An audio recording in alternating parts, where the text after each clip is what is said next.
Ito ang balita ngayon, trending at pinag-uusapan ngayon sa mundo ng social media.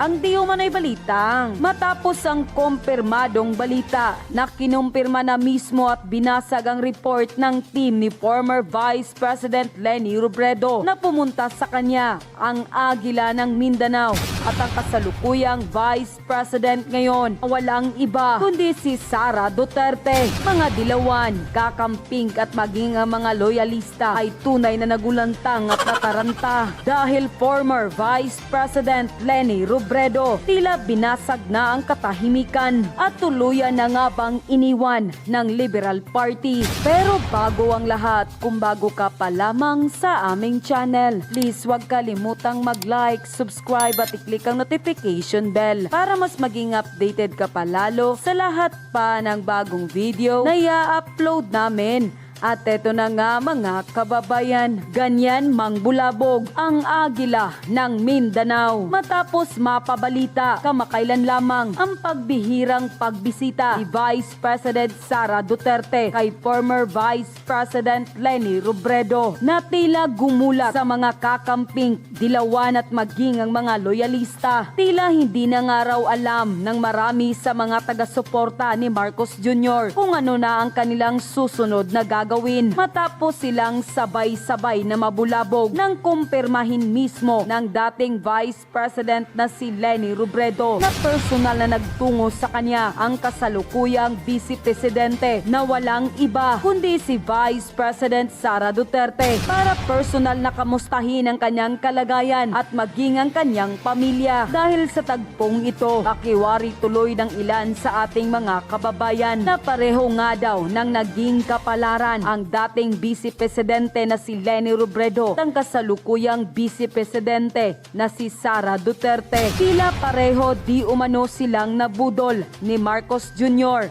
at ng Marcos administration. Matapos silang makaupo sa pwesto ay pinabayaan lang at tila trinaydor pa. Sa kaso naman ng dating Vice Presidente na si Leni Robredo, batid ng ilan sa ating mga kababayan nang matalo siya sa pagkapangulo noong 2022 presidential election ay tila iniwan na lamang siya ng Liberal Party na pag-alaman pala na tila balak pa noon raw na magprotesta dating Pangulo na si Leni Robredo sa kanyang pagkatalo. Ngunit hindi raw niya itinuloy ang kanyang protesta dahil hindi di umano siya nakakita ng suporta mula sa kanyang dating kaalyado at maging sa mga kasamahan niya sa Liberal Party mula kina Trillanes, Laila de Lima at maging kay Risa Hontiveros na tila napansin ngayon ng taong bayan na kumampi na at sumipsip umano mga dating kaalyado ni Leni Robredo kay Marcos Jr. na tila napag-iwanan na ito sa ere dahil kahit napabalitang tatakbo siyang mayor sa Naga City ay wala pa rin di umano itong nakuhang suporta mula sa mga dating kaalyado at maging sa Liberal Party. At ito'y ayon pa sa latest vlog ni Maharlika kung saan ay kanyang isiniwalat at binunyag na tila raw may kinalaman ba ang pagpunta ng kasalukuyang Vice Presidente kay dating Vice Presidente Leni Robredo. Ible kayang ang pagtatagpong ito ay hindi patungkol sa nasabing meeting ng dalawa sa personal na issue lamang. Dahil kung ating matatandaan kamakailan lamang nga kababayan na mayroon itong affidavit si Attorney Glenn Chong na tugma naman doon sa nasabing sumuko na may-ari ng Smartmatic noon. Kaya tila malakas ang hawak na ebidensya ni Attorney Glenn Chong. Ayon pa sa marami sa ating mga kababayan, hindi nga raw ba na balak nilang ituloy ang protesta na di umano'y nang daya itong si Marcos Jr. noong 2022 election. Kaya rin ba nakipag-usap si VP Sara kay Leni Robredo? Ano kaya sa palagay nyo mga kababayan? Nang lumabas ang balitang ito ay tila iba naman ang pananaw ng ilang mga political strategies dahil para sa kanilang naging pag-aaral ay tila may ibig sabihin ang interview ni Leni Robredo at ang maging pagpunta ng biglaan ng pangalawang pangulo na si Sara Duterte sa Naga City. Para raw sa kanila, ang kumpirmasyong galing mismo sa dating pangalawang Pangulo at ng kasalukuyang Pangulo ay tila isang hudyat umano na tila maaring kumalampag sa mga dilawan at mga loyalista. Tila hindi na nga raw nila magugustuhan ang mga posibleng susunod na mangyayari dahil kahit pa sinabi ng pangalawang Pangulo na personal at hindi politikal ang pagpunta niya sa Naga City, hindi raw maiaalis ng taong bayan ang katotohanan na ang dalawang babaeng ito ang siyang nakakaalam umano kung anong nga ba ang tunay na baho ni Marcos Jr. Sa katunayan, sa nagdaang interview, mismong si Vice President Sara Duterte na mismo ang nagsabi at naglabas ng pahayag na never again sa mga Marcos. At ito rin ang katagang sinabi noon ni former Vice President Leni Robredo na hindi raw dapat makabalik sa pwesto si Marcos Jr. Nang lumabas ang balitang ito ay hindi naman mapigilan ng marami sa ating mga kababayan na magbigay ng kanilang hinaing at komento sa mundo ng social media. At ayon pa sa kanila, dito natin napatunayan na kahit konting galaw lang ni VP Sara ay nanginginig na sila. Bulabog sila agad at di na alam kung anong gagawin. Nagpadala agad ng dalja VP. Nataranta na silang lahat. Yan lang ang ginawa mo. Breaking news. Ganyan kakalakas. Kahit anong paninira nila sa'yo, walang maniniwala sa kanila. Good job. God bless. Lalong sisikat yung VP Sara natin. Lahat nakatuon sa kanya yung balita. Sige lang VP Sara. Asarin mo lahat na galit sa'yo. Basta kami mga kakampi mo. Malaki ang tiwala namin sa'yo. Dapat buhayin ni VP Leni iyong electoral protest niya kay BBM. Kaso iniwan na siya ng Liberal Party. Kaya biglang nanahimik na si VP Leni. Hindi mo na makita sa mga meeting ng Liberal Party si VP Leni. Unquote. Narito naman ang buong report at paliwanag ni Maharlika sa kanyang latest upload patungkol sa usaping ito. Narito ang full video. Good thing na actually very successful po yung madaming tao yung sabi ni Mariah, bedroom voice, Mariah Carl. Inaan lang natin kasi baka magising yung mga hitad. So anyway, good thing na parami ang tao dyan sa Liwasang Bonifacio at nandoon si Miss Cathy Binag. Actually, hindi ko pa napanood palangga, basta nagsalita si Cathy na hindi tama na magkaroon tayo ng bangag na presidente, yung araw-araw ko yung sinasabi, dapat wakasan na si bangag. And I believe, konting kembot na lang yan. And tuloy-tuloy nyo lang po sa yung pag-attend nyo dyan sa protest, dyan sa Maisog at sa iba pang mga place. But anyway, I'll talk about Leni Robredo and Inday Sara. Kasi ngayon, wait a minute. Mukhang nagwawala si Trillanes at mukhang galit na galit at gustong mangagat. Ganito kasi ang kwento niyan. Alam ko ang chika boom boom niyan. Ang chika boom boom, okay, madam, kailan may pupunta sa Malacanang? Meron yan. Papasan ba't matatapos din tong laban natin mga palangga? So then, actually, first quarter of the year, may nakarating na sa akin na information na si Leni ay inatsapwera na ng mga dilawan niyang kakampi. Gusto ko lang linawin sa inyo na tama talaga si Leni nung time na binoboljak natin siya na mambubudol ang mga Marcos. Tama siya. Kaya nga lagi kong kinukulit, di ba? Sabi ko dito sa vlog natin, nasaan na si Leni? Bakit hindi siya ngayon magsalita? Okay? Kasi anti-Marcos siya, di ba? Lagi niyang sinasabi, never again. At syempre, sa Liberal Party, sa partido nila, ay sanib puwersa sila during the time nang nilalabanan ni Leni yung mga yung mga Marcos, yung mga bangag. Pero first part of the year pa lang, talagang binaaway na ni Trillanes si Leni kasi gusto ni Trillanes na iitsapwera si Leni. Ito ay ayon sa akin. At alam ko rin kung sino ang nag-set up ng meeting. Okay? Kahit busy po ako sa aking birthday celebration for 2 weeks now, alam ko kung sino nag-set up ng meeting. So mamaya bibigyan ko sa inyo yung initial. Basta sa kapapasok lang, hinaan ko lang yung boses. Hindi kayo sanay sa boses kong pa-demure kasi may natutulog sa tabi ko, mga palangga ko, mga friends ko. So, tinatapo na okay, nila Ontiveros. According to my source, gusto nilang i-echapera na si Leni Robredo sa Liberal Party. Kasi nga, feeling nila, parang, hindi feeling nila, nakikita nila na wala nang ganung klaseng popularity at wala nang support kay Leni kasi tinapon na nga nila. Yun ang gusto ni Trillanes siya, magpresidente o si Risa Ontiveros, pero more on Trillanes talaga. So yun ang chika boom boom na yan. At di ba lumabas I think, ito kasi, actually ito, hindi ko pa nababasa lahat yung mga tweet at mga balita. Ito kasi galing sa ating source. So, yung meeting na yan, hindi yan pwedeng aksidente lang. I know that. Okay? Kasi si Leni at saka si Inday Sara, pareho ng kapalaran. Parehong nabudol. Okay? Nabudol ng kanyang mga kaparty sa Liberal, mga kakamping, at si Sara nabudol ni Bangag. So, ang eksena dyan mga palangga ay si Leni pala, according to my source, ay gustong magprotesta muli laban kay Bangag Jr. sa Pandaraya sa 2022. Okay? Noong 2022 election, di ba?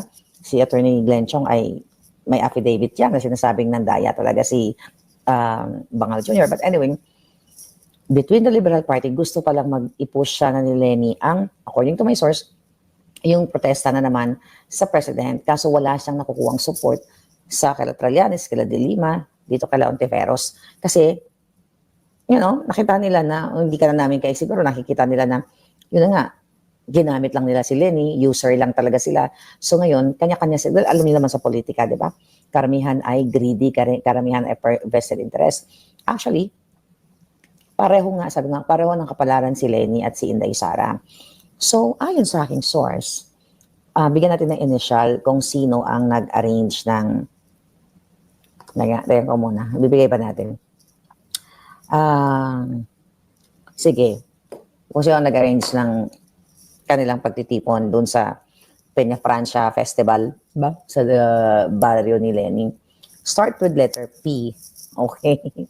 Yung nag-arrange niyan, sabi ko nga sa inyo, kahit busy ako, nakakarating yung mga information.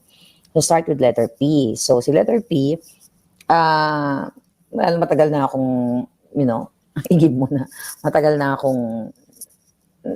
ko nang alam kung sino si letter P. No, it's not Panelo. Okay? Ngayon, mga palangga, so, ang kwento talaga niyan, hindi naman din talaga politika. But syempre, dyan nagsistart yan. So, siguro, I don't know kung ano pinag-uusapan nila. Pero ang sabi ni Trillanes dyan, mga palangga, okay, nanggagalaiti si Trillanes. Ano ba sabi ng hitad na yon? Tignan natin. Ito. Sabi ni Trillanes sa tweet niya, Ma'am Leni, gusto nga naming ipa-impeach si VP Sara tapos binastos pa niyan si Senator Risa. Bakit po pa-minute? Sabi niya, are you siding with her? Okay. So dito pa lang sinabi ni Trillanes, kitang-kita mo, nakakampi talaga siya ni Lisa Bangag at ni Marcos kasi ang author ng impeachment ni Sara ay si Lisa Bangag o si Lisa Smuggler. Ngayon, nakita niyo kung gaano kabgago to si Trillanes. Bakit naman niya utusan si Leni kung sinong imimit ni Leni? Di ba? This is actually pretty crazy. I don't know how they do it, but they do it.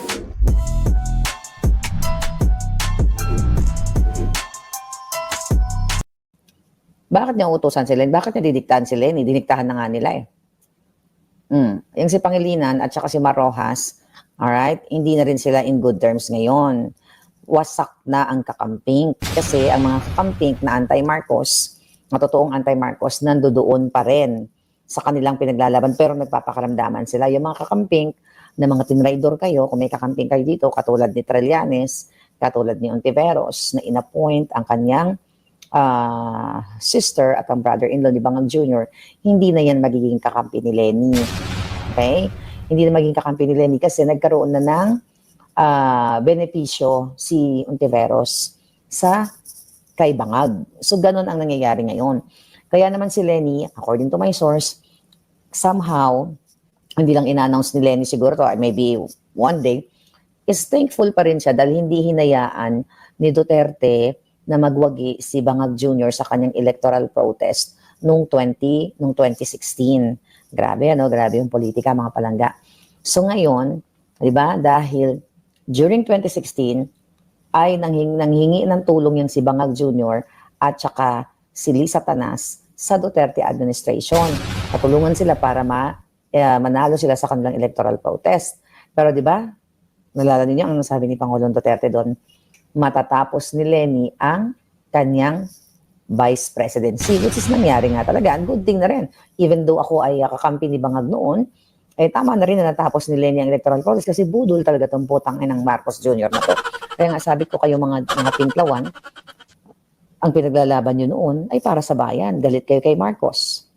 Nanalo naman talaga si Leni, sabi ni MHTC. So ngayon, mga palangga, mag-a-agree na siguro tayo ngayon dyan dahil sa ginagawa ng pangbababoy ni Bangag Jr. at ni Lisa Canas. So ang kwento kasi niyan palangga malalim. Dahil nangingi ng tulong yan si Bangag kay Duterte noon. Nangingi sila, di ba, nangingi pa nga, gusto pa nga magpa-appoint sa Department of Agriculture, hindi nga pinagbigyan ni Pangulong Duterte. Tignan nyo, hindi pinagbigyan ni Pangulong Duterte kasi alam ni Pangulong Duterte na Bangag si Marcos Jr. So nangingi ng tulong para si Leni ay matanggal sa pagiging VP niya during that time, pero hindi pinagbigyan ni Pangulong Duterte. Ang sabi ni Pangulong Duterte, Leni ay matatapos mo ang iyong term. Kung si Duterte ay katulad ni Lisa Canas, katulad ni Tambaloslos, katulad ni Marcos Jr., hindi natapos ni Leni ang kanyang termino. Kasi makikipagtulungan si Duterte sa mga Marcos. Kaya you open your minds. Mga palangga, ibuksan niyo yung mga isipan niyo mga kakamping. I know you are for the people. I know para kayo sa Pilipino. Kaya galit na kayo kay Marcos, di ba? Tignan yung ginawa kay Kibuloy, tignan yung ginagawa kay Sara, tignan yung mga ginagawa sa mga kritiko. Hindi pa ba nauunawaan yung mga eksena sa politika? Tignan ninyo, bakit si Leni ay nakipag-usap kay Sara? Bakit? 1 hour? We'll see kung ano ang twist ng istorya. Ano bang susunod? 2028 claim, baka magiging Leni, Sara? Kasi pareho silang kapalaran. Pareho silang nabudol, lumalakas na ba boses ko? Pareho silang binudol ng kanilang mga kapartido. Kaya nga sabi ko sa inyo mga kakamping, hindi naman ako galit sa inyo. Hindi kami galit sa inyo na sumusuporta sa Pilipino kasi tama kayo. Nabudol kami ng Marcos. That's why you have to get up, speak up now. Dapat united tayo. Tayo yung tunay na united na ang iniisip natin, yung ating goal is para sa Pilipino. Hindi para sa politiko lamang. Diyan mo, si Leni iniwan, kawawa naman. Tinatarantado na ni Trillanes. Ano pa ba yung mga nangyari? O, di ba? Alam niyo kung tarantado lang talaga kung si Duterte ay Gigimonyo katulad ni Marcos Jr., dapat ginawa niya yung ginagawa ngayon ng mga demonyong Tambaloslos. Pero hindi niya ginawa. Di ba? Ang naging problema lang ni Leni, alam mo, kanina nag-uusap-usap kami ng mga palangga dito. Ang naging pink and green pwede daw. Ang naging problema ni Leni, tama siya sa kanyang paninindigan na never again, no more Marcos. Pero ginamit siya ng Liberal Party. Sabi ni That's Me, hindi kasi kayo nakikinig kay Attorney Guanzon. Ayan, buti yan si Rowena Guanzon. Ayan, mas may panindigan pa yan. Kasi never yan tuloy-tuloy siya. Diba? Si Rowena Guanzon tuloy-tuloy. Hindi siya nakipaglaro katulad ni Dilima, ni Trillanes, ni Ontiveros. Imagine mo, si Ontiveros, diba? Ang ingay-ingay niyan. At Leni, now na nag-usap kayo ni Inday Sara, sabi ko nga, this is just the beginning. We don't know kung, well, for sure, ikukwento sa atin ng Putingas. Pero yun po yung kwento niyan, mga palangga. Si Leni ay binababoy din ng kanyang ka-Liberal Party, ang kapartido. The same thing with Inday Sara. So silang dalawang babaeng inape. Kaya for sure, pwede nga talaga magsanib puwersa yun. Sabi ni Amelia Cruzada, takbo agad si Abalos at Revilla. Oo nga. Di ba, hinihilat ka agad. By the way, comment na kayo dyan kung ano yung mga gusto nyong hanash. Sabi ni Marilyn Tinambakan, Sara Ann Marcoleta po. Pwede rin. Pero hindi natin alam kung anong magiging fate ng politika. Pero you know what? Malayo pa election eh. Ang punterya natin, kayong mga kakamping na supporter ni Leni at not supporter ni Leni, supporter ng Pilipino. You have to get out from your house. I'm sorry po kung ganito boses ko na natutulog sa tabi ko. Alright? Kaya hindi ko ma-express ng gusto yung tunay na pagiging dragona. So anyway, you have to get out. This is your future. Kanina sa Liwasang Bonifacio, mukhang nag-cloud seeding na naman ng mga buwaka ng ina. Mukhang nagpaulan na naman. They can do that. Traidor. Tama si Leni Robredo, traidor ang mga Marcos, magnanakaw, manggugurgur, kawatan. And Kung kayo ay pro-Filipino, dapat kasama kayo dyan. Sabi ni Rudy, oo nga no, biglang naging inactive si VP Lenny, na wala siya at nananahimik na, nabudol din pala siya. Yes, nabudol siya. Lenny will never side to Marcos. Jesse Robredo died because he discovered big name involved in drugs and maybe that person in Marcos Jr. Tama yan, Rafi. Tama yan, Rafi Padag. Ito po ay connect-connect. Di ba? Konektado ito. Di ba questionable pa ang pagtegi kay Jesse Robredo? Ba't ganun pa man? Yung si De Lima, si Rojas, niransak kaagad. I mean, ginuha yung mga dokumento doon sa condo ni Jesse. Remember that issue? Tapos, ngayon, yung issue sa pagiging bangag ni Marcos Jr. na ayon sa testimonya ni Agent Morales ay inarbor o si Executive Secretary Jojo Ochoa noong panahon ni Noynoy ang nag-ayos noon o nagpigil na ipa-raid yung condo ni Maricel Soriano kung saan nagbabangag si Marcos Jr. Nakita niyo yung connection. And now, this Jojo Ochoa at yung kanyang brother-in-law na si Acuzar ay inappoint ni Bangag Jr. At si Ochoa ay nasa kipay ni Di Satanas. So nakita niyo yung connect, mga kababayan. So kaya tahimik si Lenny. And I hope, Lenny, you speak up. Ha? Ako, kaya kita binoljak noon dahil nabudol ako. Dahil naniwala ako na ang Marcos ay i-redeem nila ang kanilang pangalan para sa kapakanan ng bayan. Ganun talaga sa politika. Nagkakamali ka, nabubudol ka. Pero at least ako, hindi ako nag-stand sa mga Marcos Bangag nung nalaman ko sila ay polboroni, kawatan, lahat na, name it, lahat ng kababuyan. So, August pa lang of 2022, lumayas na. I mean, binoljak ko na sila. And Lenny, ipakita mo yung galing mo o tapang mo. Ipakita mo sa taong bayan na mag-speak up ka na rin. And I think napakagandang simulain yung pagmi-meeting nila. Kaya naaalarma na sila ngayon. Imagine mo, if sila ang mag-tandem ni Inday in terms of pag-speak up para sa Pilipino, bakit hindi? Diba? Pwede naman kalimutan yung mga nasabi natin lahat ng mga masasakit. Kung sila talaga ay para sa Pilipino. Kung para talaga si Lenny sa laylayan, kung na-realize niya na ginamit siya ng Liberal Party, which is yun po ang totoo. Ayon sa ating source, siya ay ginamit lamang ng Liberal Party at gusto ni Lenny mag-i-push yung electoral protest niya, mag-file ng protesta sa 2022 election. Walang gustong tumulong sa kanya. Iniwan din si Lenny sa ere. So, kaluoy. Diba? Anong comment niyo? Anong comment niyo na nag-meet sila? Staff ni Lenny ang nag-invite kay Sara sa fiesta doon kasi si Lenny din ang nag-utos sa staff niya. So, ganyan nga ang gawin nyo. Ganyan nga ang gawin nyo kay VP Sara. They're just making her stronger to be president. Sabi ni Edward, tama si Percy Lapid, rest in peace. Tama talaga si Percy Lapid. Ayan, siya nagpagurgur kay Percy Lapid. Yun yung gobyernong bangag.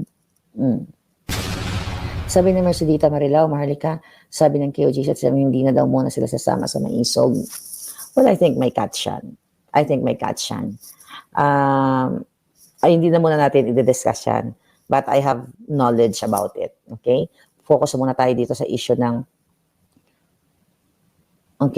maganda po yan kung magsandipuerta si Sara at Lenny. Malakas po yan kasi alam ng taong bayan ang gawa ng mga traidor, manggagamit at sinungaling na bangag at kung sakaling mandaya, mga bangag baka mag-people power pa, sabi ni Edralyn de Peralta. I think, ang nakikita natin dito, dahil dumadami ang tao ngayon sa Liwasang Bonifacio, tuloy-tuloy na yan. Basta just be part of it. I'm sorry po sa lahat ng kapapasok lang, hindi kayo sanay sa pademir kong boses, pero sabi ko nga, may mga nakapaligid sa akin na borlog na. Sabi ni Martha Cesar, grabe si Trillian kay Lenny, no? Okay, tamo. Bakit utusan ni Trilliani si Lenny? Bakit gaganunin niya? Ibig sabihin, pwede makipagkita si Lenny, no?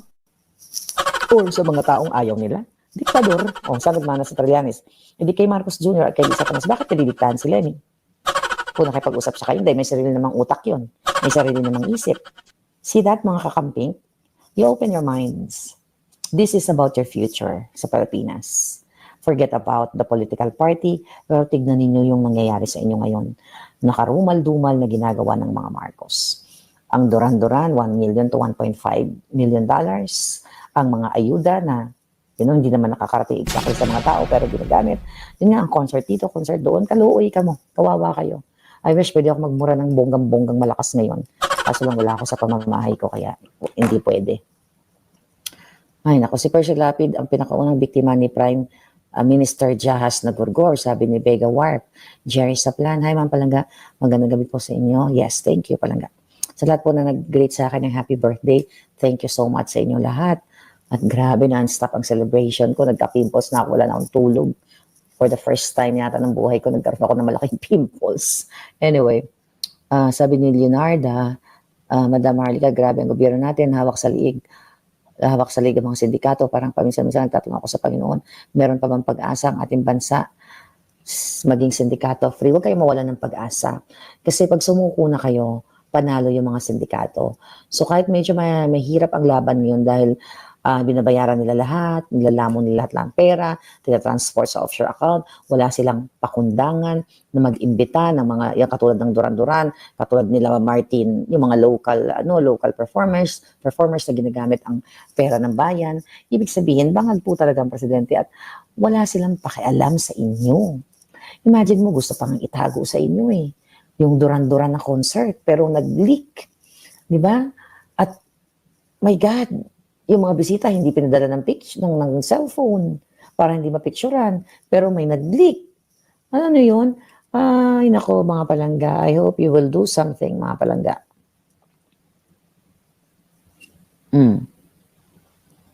Sabi ni Palangga, so for me, BP Sara should be wise, baka mabudol muli. Sarah and Len are friends even before, despite with different parties, they never throw words against each other. At the fast now, selos ang inggit kayo. Inggit si Trillanes. Malu Takahashi, thank you. Normal parehas lang, Bibi, walang masama. Anong nyo, komento nyo? Siguro perfect match ang two ladies. Sabi ni Jing Bilasa, Lenny is still the one. Baka na